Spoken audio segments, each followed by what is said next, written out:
eu vou chamar você para refletir comigo verdades bíblicas sobre o que chamamos dessa vontade permissiva de Deus. Conforme o outro vídeo, eu pretendo usar uma linguagem de fácil compreensão para nós entendermos esse assunto. Eu preciso, de fato, da sua ajuda, como eu disse no primeiro vídeo, para melhorar meu conteúdo sobre esse assunto. Você manda a sua pergunta pelo canal. Depois, lógico, depois de você se inscrever, eu agradeço o seu like, se gostou, e o dislike, se por acaso não gostou, ok? Eu quero afirmar algumas coisas para ajudar as pessoas a tomarem decisões, ajudar a liderança no aconselhamento, quando formos exercer esse papel de orientar pessoas, em vez de levarmos fardos, levarmos bênção. Porque o conteúdo teológico, doutrina bíblica que conhecemos, define muito como vamos ajudar as pessoas. Ok? Eu inicio dizendo que não vejo nas Escrituras o que chamamos de vontade permissiva de Deus ou vontade relativa de Deus. Nós temos nas Sagradas Escrituras duas histórias, duas bases que se usam para fundamentar essa teologia. A história de José, o conhecido José do Egito, e o Jó. Eu vou usar a mais frequentada história, que é a de Jó, para nós estarmos juntos. Eu gostaria de pedir que você dê uma pausa e leia o capítulo 1 e o capítulo 2 de Jó, para você acompanhar o raciocínio junto comigo, ok? Então vamos em frente. Ele traz muita curiosidade para nós, esse personagem, onde viveu e a data em que viveu. Nós não sabemos muita coisa. Nós sabemos que ele era um homem rico, viveu numa terra chamada Uz, uma localização incerta na geografia bíblica. Sabemos que era uma terra boa para a criação de gado e para a agricultura. Okay? Temos a informação de que ele era um ser humano, uma pessoa que se desviava do mal, teve 20 filhos, 10 deles morreram na época do sofrimento e depois teve mais 10 concedido por Deus, porque Deus é o doador da vida. Casado, não sabemos o nome da esposa, mas sabemos que ela sofreu muito e até fez um desabafo humano na narrativa. Ela é muito martelada, muitas pauladas se dão nessa mulher, mas eu quero ver quem passa a dificuldade que ela passou e passa calada, né? E baseado nessa narrativa, nós vamos refletir. Inclusive, no momento que eu estava escrevendo, esboçando esse material, esse assunto, eu estava assistindo o canal da Band, no programa chamado Aqui na Band, com a presença de alguns religiosos, e o tema era oração, e eu pude perceber que todos os religiosos ali representados disseram que a oração é uma ferramenta, oração é uma arma de proteção e receber benefícios daquele que crê, do Deus que ele crê. Nós evangélicos acreditamos que a oração não é uma arma, a oração é a própria luta. Se você ler Efésios capítulo 6, onde fala da armadura do cristão, você não vê a oração compondo a lista da armadura. Você estuda sobre isso, ok?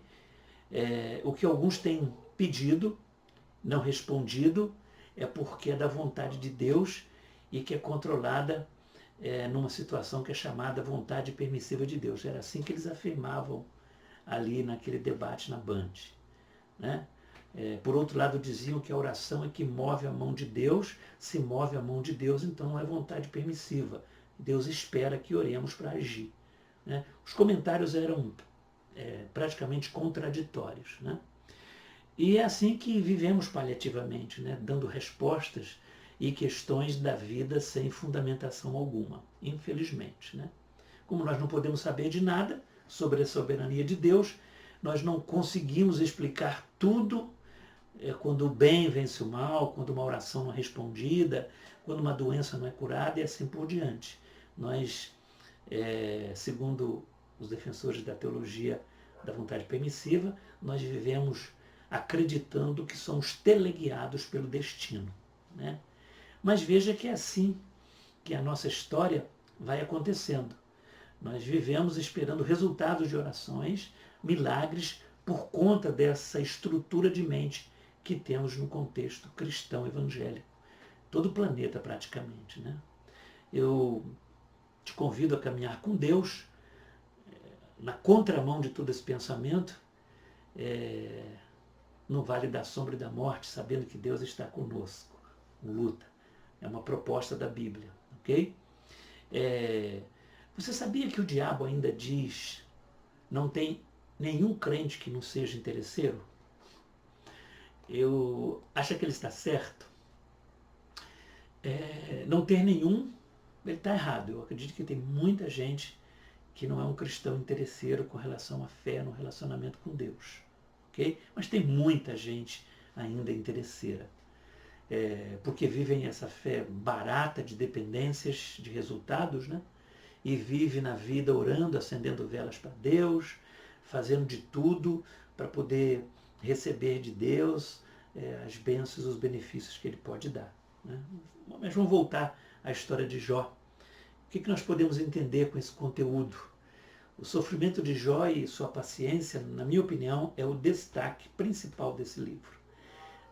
Para mim, a presença de Satanás é intrigante no meio dos filhos de Deus, porque a maioria dos intérpretes acreditam que são anjos. Eu acredito também que seja a melhor interpretação esses filhos de Deus, né? O que também me intriga é que Deus é quem iniciou a conversa sobre Jó, não foi Satanás. Não foi Satanás que escolheu Jó. O que eu vou chamar também aqui de aposta. Eu não estou sozinho nessa expressão. É meio arriscado dizer isso, mas Philip Yancey também usa o termo aposta no seu livro Decepcionados com Deus. Satanás passa a acusar Jó de ser uma pessoa interesseira, que Jó tinha uma fé condicionada aos bens que tinha recebido de Deus. E aqui entra o que nós falamos de vontade permissiva de Deus, que com permissão de Deus, Jó perdeu todos os seus bens. A única permissão que Deus faz, presta atenção, é a que nos deu de sermos livres para responder à vida. Deus não é permissivo, não se deixa ser permissivo. Deus abriu mão de nos controlar e deixou-nos tomar decisões para tocarmos as nossas vidas, né? Por isso eu posso afirmar que Deus não é permissivo. Dizer ou criar uma doutrina porque não achamos explicação para alguma situação, que é mais fácil fazer isso do que estudar melhor as Escrituras e ter uma explicação mais lógica quando vamos aconselhar, orientar e falar das demandas da vida, né? Nós não podemos fazer declarações com saídas fáceis, viu? Com afirmações sem sustentação bíblica. Eu acredito que isso é desonesto, ok? Por outro lado, eu creio que alguns agem dessa forma, algumas pessoas são assim porque pensam dessa forma e já foram formatados assim. Mas chegou a hora de nós revermos os conceitos, saber como Deus age, baseado nas informações dadas por Ele, nas próprias Escrituras, chegarmos bem próximo da verdade, né? Eu confesso que eu não tenho nenhuma dúvida do que eu vou dizer daqui para frente, daquilo que penso, né? Veja o que vou dizer com relação que foi Deus que instigou Satanás contra Jó. Jó passa a ser substituído, ou passa a substituir Deus nessa disputa cósmica. Vejo que a reunião diante de Deus, que foram com os anjos, inclusive me lembro, agora falando dos filhos de Deus, a Septuaginta, ela traz essa tradução de anjos de Deus, ok? No lugar de filhos de Deus. Aí entra Satanás, o acusador, ele se apresenta também. Uma outra polêmica é que os estudantes de Bíblia dizem que Satanás ele não tinha direito legal de estar presente nessa reunião junto com os filhos de Deus, né? Eles baseiam em Apocalipse capítulo 12. Mas isso é outro assunto que podemos, numa outra ocasião, estudar. Satanás coloca Deus numa situação difícil, tem que abrir aspas para dizer isso, né? Mas Deus dá uma resposta. E a resposta de Deus também me intriga muito. É exatamente aqui que os defensores da vontade permissiva de Deus baseiam sua tese.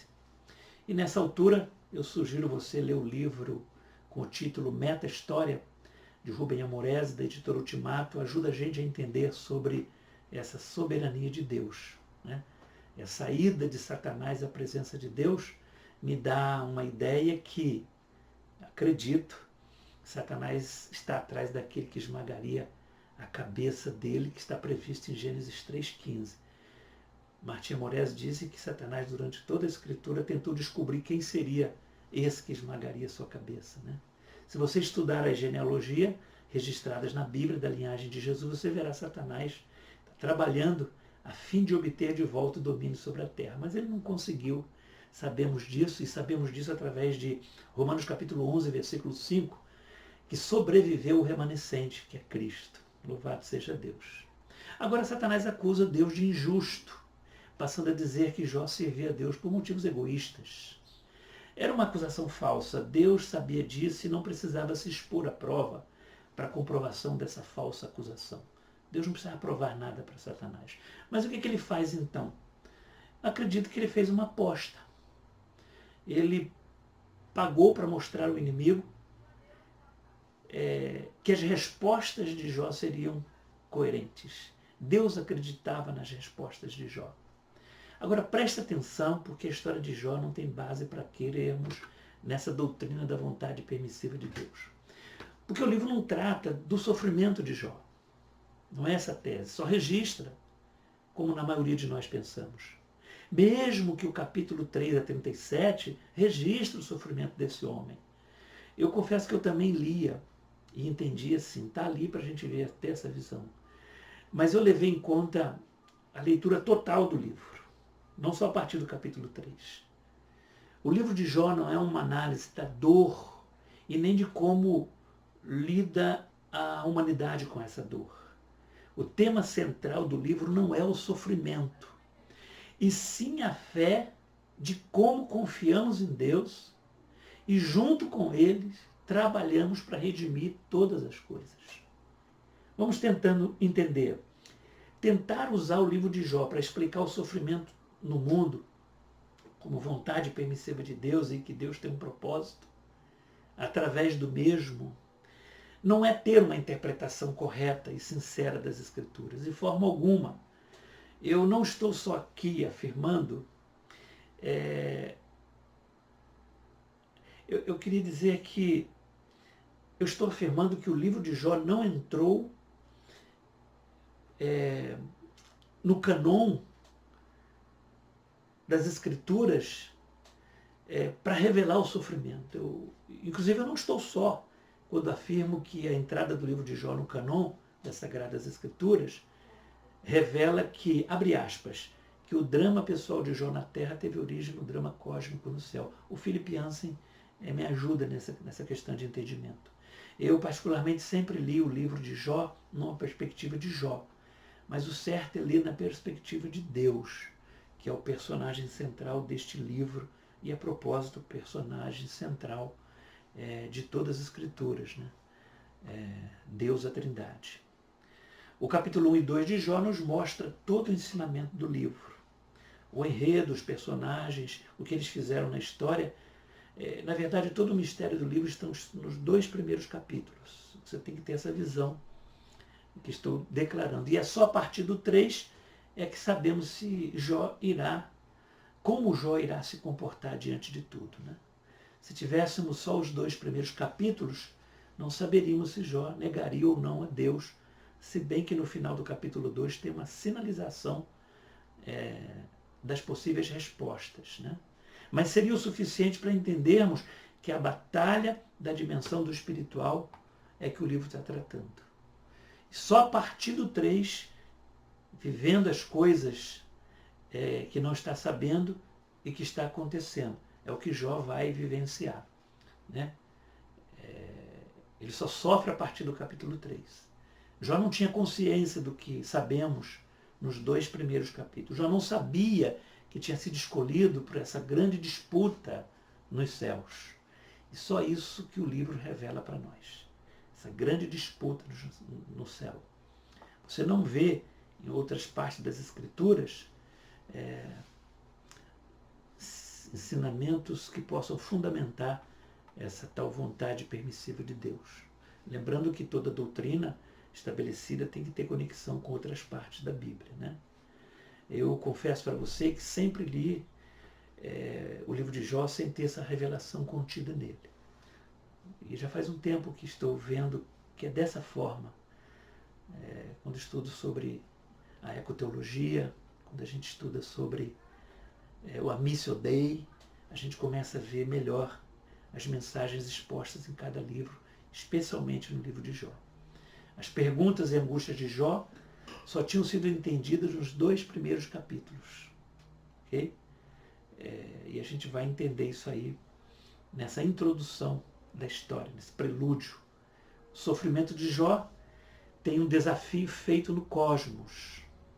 Deus passa a provar que a teoria de Satanás é errada e para isso ele vai demonstrar que o que acontece no ser criado por ele pode sofrer provações. A fé é que está em pauta aqui. A resposta que eu posso dar a Deus na tarefa da Missio Dei. Está entrelaçado esse conteúdo. E como você reage diante da vida que naturalmente vem sobre você. O Jó, ele fica irado, ele é traído, sofre tanto, mas ele chega perto da blasfêmia, mas não blasfemou. Jó era o único que passava por aquelas dificuldades? Não, ele não era o único que passava por agruras na vida. Ele apenas foi um personagem entre tantos na época da aposta de Deus. E parafraseando o que Deus disse a Satanás, eu vou esclarecer. Vejo na terra como justos vivem a vida com suas turbulências naturais que eles mesmos provocaram. Entre os maus tem gente que se voltou para mim, diz Deus. Está me ajudando a colocar ordem no caos deste mundo que estou trazendo de volta novamente. Estou resgatando o planeta. E Deus continua dizendo, o mundo já tem por si só muitas coisas ruins para os meus servos e servas precisarem dar a volta por cima com muita fé. Eu não preciso ficar colocando tais circunstâncias específicas de sofrimento sobre eles. Quando Deus fala assim que pede para Satanás para não tocar na vida de Jó, Deus só está afirmando com essa declaração que ele é a fonte da vida, coisa que Satanás nunca teve e nunca terá. Satanás pode até usar alguém para tirar a vida de outro alguém, isso a gente tem visto, mas nunca terá o poder sobre a vida. Ou você não crer que as mortes não são da vontade de Deus, sabe? Porque as mortes não são da vontade de Deus, né? Claro que não. Deus não mata ninguém. Deus é a favor da vida e não a favor da morte. Inclusive, Deus não leva ninguém para o céu. Ele recebe as pessoas quando elas morrem. Ele recebe lá em cima. Deus não suporta ver gente sofrer quando perdemos alguém que amamos através de desastre, de mortes. Não foi para isso que nós fomos criados. Deus faz nascer e recebe de volta a vida. Ok? Para mim é estranho essa disputa celestial, mas também não posso negar. Não entra na minha cabeça que Jó sofre amargamente só para Deus ganhar uma aposta. Estudando melhor o livro de Jó, eu percebi que o assunto aqui é entre Satanás e Deus e não entre Jó e Deus. Ok? Não teria como o espiritual ser vivenciado no humano se alguém não tomasse o lugar de Deus nessa explicação, nessa batalha cósmica. Hoje nós vivemos assim.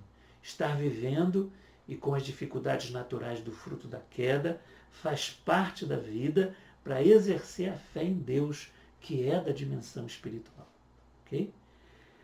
Sem ser entendido como esotérico, eu digo que a humanidade se mistura com o espiritual na dimensão da vida. Né? Fé, ela, como dom divino, ela é experimentado na ação humana da vida, na vida diária, no respirar do homem. É natural que os embates da vida por conta do pecado original, isso é claro. Não são as ações exclusivas de Deus para indivíduos exclusivos como nós pensamos na vontade permissiva de Deus. Entende isso? O que aconteceu com Jó é apenas um registro histórico de como acontece o relacionamento do humano com o divino na vida da gente. Ok?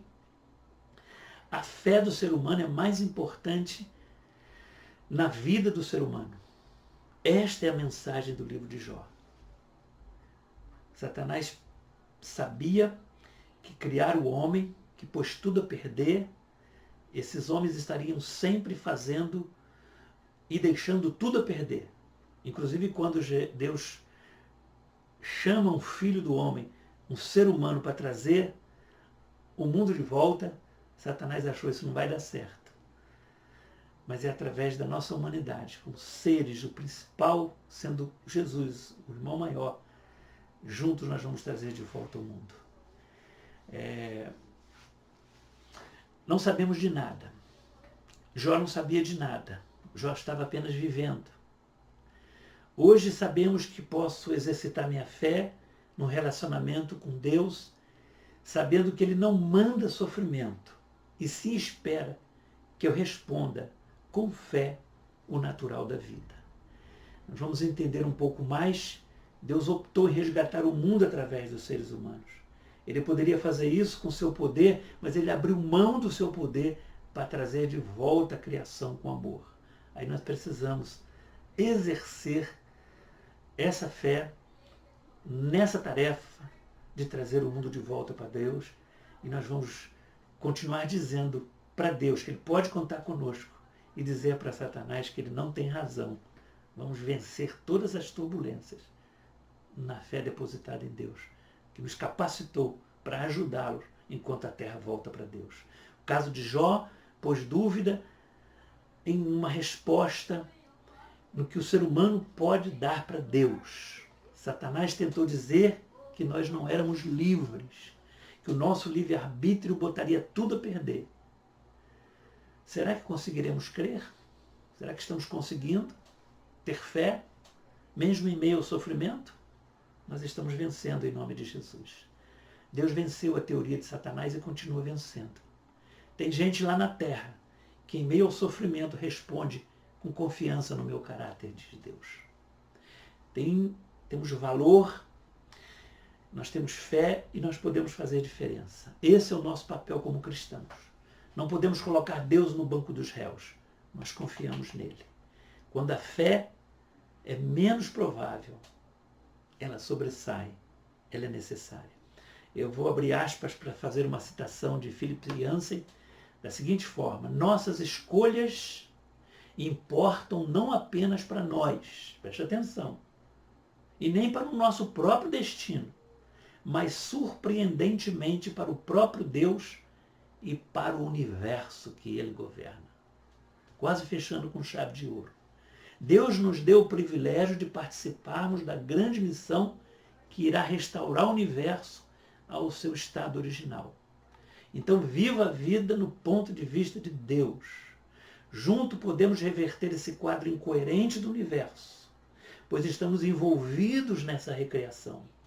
Deus se controla para não acabar com o planeta, porque nós estamos envolvidos nessa missão de resgate. Ele deixou para nós. Somos resgatados, resgatando. Somos redimidos, redimindo. E somos salvos, salvando. Não vou continuar porque o assunto é longo, né?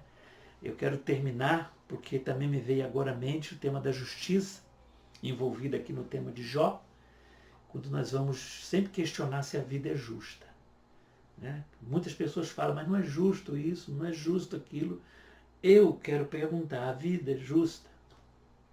Quando alguém fala para mim que essa vida não é justa, eu pergunto, a vida foi justa com Jesus? Claro que não. Eu só te digo uma coisa, não confunda Deus com a vida.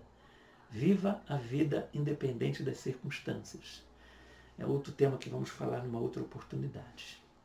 E conclusões minhas, vou destacar para o gasto aqui, né? Adão não pecou porque Deus permitiu. Okay? Ele era puro, porém não era inocente, sabia do que estava fazendo. Então Adão não pecou porque Deus permitiu. Foi voluntário. Deus não permite que erremos. Lembre-se que errar é humano. Deus não coaduna com o erro. Então Deus não me faz errar. Deus é soberano e que há uma diferença entre soberania e controle. Não confunda a soberania de Deus com controle. Deus não criou o homem e a mulher para ser controlado. Ok? Mas para controlar. Lembra do mandato cultural em Gênesis? Dominai a terra? Cuidado com o determinismo. O Eugene Peterson, ele, na Bíblia Mensagem, ele fala que Tiago 1, 13 a 15 deve ser lido dessa forma. Ninguém que esteja passando por luta pode ter cara de pau de dizer é Deus que está me tentando, ou provando. Deus não tem nada a ver com isso. Ele nunca põe o mal no caminho de ninguém. Ceder à tentação é decisão nossa. Culpar a Deus é malandragem. Essa é uma versão muito bonita. Lembre-se que Cristo nos incentiva aqui a orar para que as pessoas obedeçam os mandamentos divinos ao arrependimento do pecado e da fé em Cristo como Salvador. Ou nós fazemos a vontade de Deus, que provavelmente não está sendo feita na terra, que é uma outra pauta, que é um outro assunto, a oração do Pai Nosso, ou nós não fazemos e caímos no determinismo atual, que diz que foi permissão de Deus. Ok? Existe vontade permissiva de Deus? A resposta minha é não. O que existe atualmente é notório, é claro, a ausência de discernimento da pessoa de Deus e falta de responsabilidade do homem com relação à missão que Deus deu. Que Deus vos abençoe rica e abundantemente.